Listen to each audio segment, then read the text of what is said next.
ভারতে সরকার গঠনের চেষ্টায় এনডিএ জোট।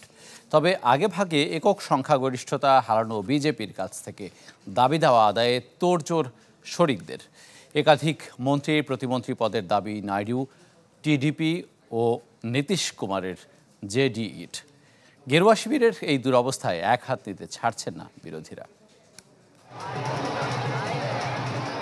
গেল দুবারের তুলনায় এবার অনেকটা মাথা নিচু করেই সরকার গঠনের পথে মোদির বিজেপি।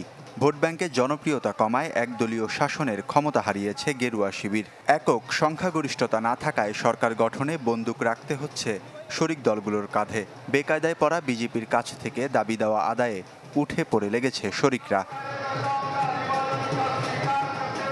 বুধবার মোদির বাসভবনে তুমুল দর কষাকষি চলে জোটের সদস্যদের, যেখানে একাধিক গুরুত্বপূর্ণ মন্ত্রণালয়ের দাবি করে চন্দ্রবাবু নাইডুর টিডিপি এবং নীতিশ কুমারের জেডিইউ। 5টি মন্ত্রী পদ দাবি করেছে চন্দ্রবাবু নাইডুর তেলুগু দেশম পার্টি, যার একটি অর্থ প্রতিমন্ত্রীর পদ চেয়েছেন লোকসভার স্পিকারের মসনদও।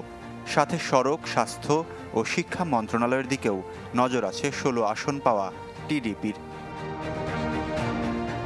দুটি মন্ত্রণালয় ও একটি প্রতিমন্ত্রী পদ পাওয়ার আশা করছে 12 আসনে জয় পাওয়া জনতা দল ইউনাইটেড। দর কষাকষিতে সুযোগ নিতে ভুল করছে না বাকিরাও। দলের নেতা কুমার স্বামীকে কেন্দ্রীয় মন্ত্রী করার জন্য চাপ আছে 2 আসনে জয়ী জেডিএস-এর।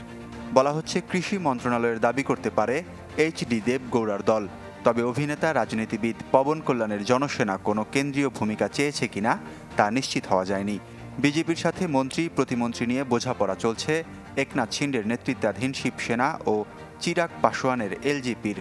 এই দুই দলের হাতেই আছে 13 আসন। সব সমীক্ষা পাল্টে দিয়ে লোকসভা নির্বাচনে বিজেপির ঘরে এসেছে 240 আসন। লোকসভায় সংখ্যাগরিষ্ঠতা পেতে এখনও দরকার 32টি আসন। ম্যাজিক ফিগার অতিক্রম করতে 28টিরই যোগান দিচ্ছে টিডিপি ও জেডিইউ। তবে মোদির এই দুরবস্থায় কটাক্ষ করতে পিছিয়ে নেই বিরোধীরা। মোদিকে নীতিশ নাইডুর পায়ে ধরতে হচ্ছে বলে এক হাত নেন মমতা বন্দ্যোপাধ্যায়। যে নরেন্দ্র মোদিকে সিঙ্গেল লার্জেস্ট পার্টি হিসেবে গুরুত্ব দেননি। ওয়ালিউল্লাহ ফারুক, চ্যানেল 24।